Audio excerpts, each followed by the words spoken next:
My name is Julia, and I always believed marriage was about respect and teamwork.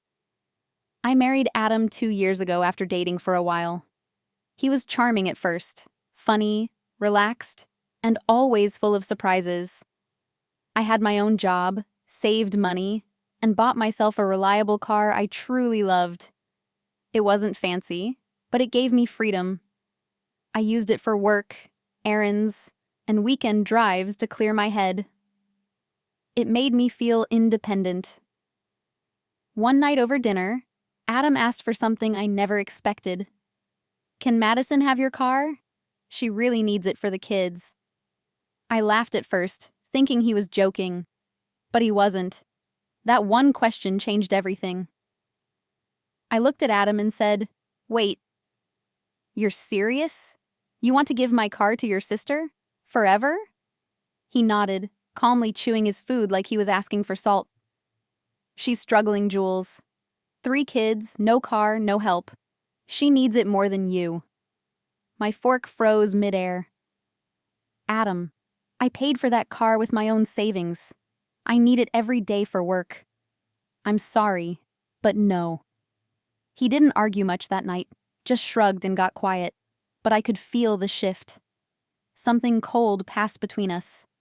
That night, he slept on the couch without saying another word. The next morning, he barely looked at me. Madison texted me, thanking me in advance for giving her the car. I told her I never agreed to that. She replied, "Adam said it was handled." I tried to keep calm, offering to help her find an affordable used car instead. She snapped, accusing me of being selfish and cold-hearted. I couldn't believe what was happening. Suddenly, I was the villain for not handing over something I worked so hard for. I went to work feeling heavy. I came home to silence. Adam was giving me the cold shoulder, and it only got worse. For the next few days, Adam barely spoke to me. He slammed doors, ignored my questions, and acted like I had ruined something sacred.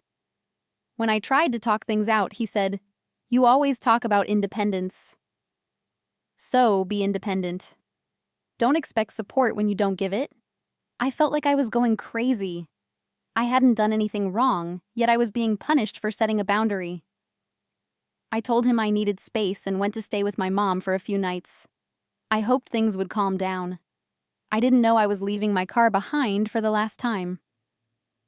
When I returned to our apartment on Monday, the first thing I noticed was the strong smell of smoke in the building garage. I walked to my parking spot and stopped. My car was gone. In its place was a scorched patch of concrete and ashes. I felt frozen, like my brain couldn't process what I was seeing. I ran upstairs, shaking. Adam was sitting on the couch watching TV like nothing happened. "Where's my car?" I asked, my voice trembling. He turned slowly, his face calm. "It's gone," he said. "Since you wouldn't share, I made sure no one could have it." I stared at him, hoping I had heard wrong. "What do you mean it's gone?" I asked. "You burned it?" He looked me straight in the eye and said, "Yes. It was mine too. You just made everything about you." I stepped back, heart pounding. "That's arson," I whispered. "It was my property." He didn't flinch. "You chose to be difficult. Actions have consequences." My hands were shaking as I called the police. While waiting, Adam kept watching TV like nothing was wrong. When the officers arrived, he lied and said it was an accident, but I had the title and receipts. Everything was in my name. The police didn't arrest him on the spot, but they took a full report and told me I should find a safe place to stay. That night, I moved back in with my mom. I cried in her arms like a child. It wasn't just about the car. It was about the way Adam made me feel small, powerless, and disposable. He had destroyed something that mattered to me just to prove a point. I knew I had to make a decision. The next day, I went to the courthouse and started the paperwork for a restraining order and divorce. I wasn't going back. Adam began texting me nonstop, angry messages, fake apologies, and long rants about loyalty. I blocked his number. Then Madison called, trying to convince me that he was just frustrated and that family is about sacrifice. I hung up. I felt numb, but also strangely clear. My lawyer helped me prepare everything. The car title, police report, and messages were all part of the case. I was lucky to have support from my mom and friends. Still, I couldn't help but feel heartbreak. This was the man I married, the man who once held my hand and promised to protect me. A week later, I returned to the apartment with police escort to gather my belongings. Adam stood in the kitchen, arms crossed, saying nothing. I packed quickly, avoiding eye contact. As I grabbed a framed photo of us, I paused. We looked so happy in that picture, smiling on our honeymoon. I placed the frame face down and left it behind. I wasn't that person anymore. Before I left, Adam muttered, "You gave up over a car." I turned to him and said, "No. I gave up over how you treated me when I said no." Then I walked away. For good. I moved into a small apartment near my work. It was quiet and old, but peaceful. I bought a used car with the little savings I had left and started fresh. I filled the space with plants, soft lights, and music I hadn't played in years. Slowly, I found myself again. I took long drives, went back to yoga, and met with friends who reminded me of who I was before everything fell apart. But I still had moments where I questioned it all.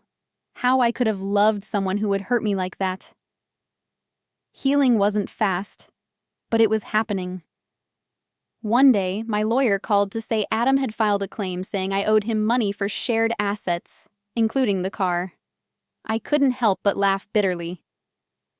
"He destroyed it himself," I said. My lawyer agreed we had a solid case. We gathered evidence, including a neighbor's security footage that captured flames in the garage that night.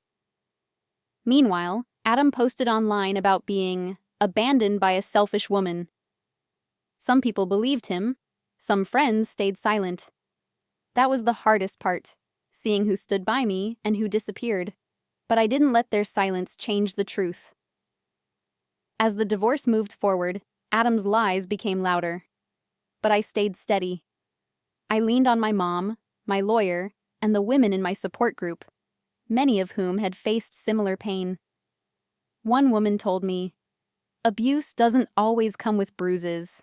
Sometimes it burns your life in quieter ways." Her words sat with me.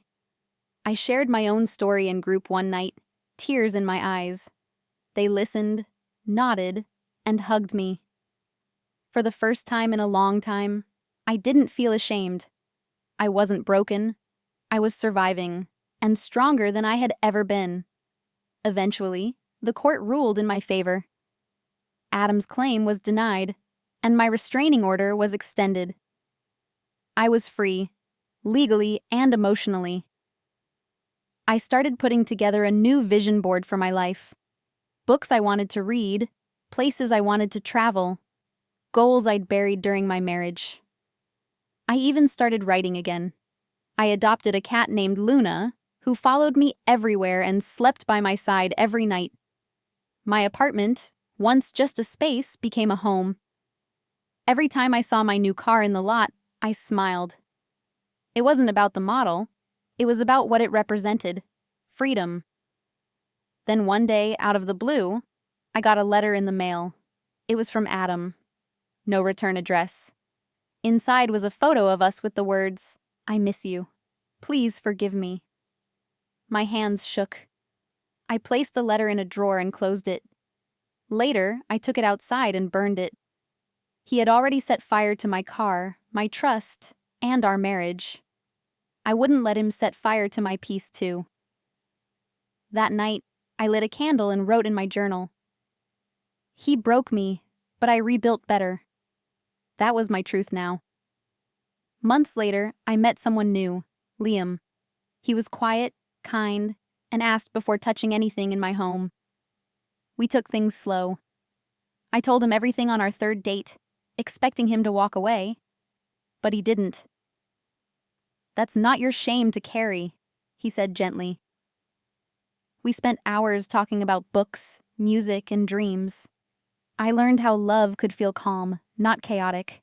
How safety could be soft. Liam never tried to control me. He just showed up with steady warmth. One afternoon, he surprised me by fixing my old bookshelf. "You don't need saving," he said, "but everyone needs support." Now, as I sit on my balcony with Luna in my lap and coffee in my hand, I feel peace. Real peace. The kind that doesn't need anyone's permission. Looking back, I still remember the sound of Adam saying, "It's just a car." But it wasn't. It was my independence, my voice, my boundary. When he set fire to it, he thought he was ending something. But really, he sparked the beginning of a new life.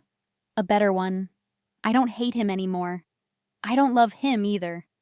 I simply moved on. And every mile I drive now is mine alone.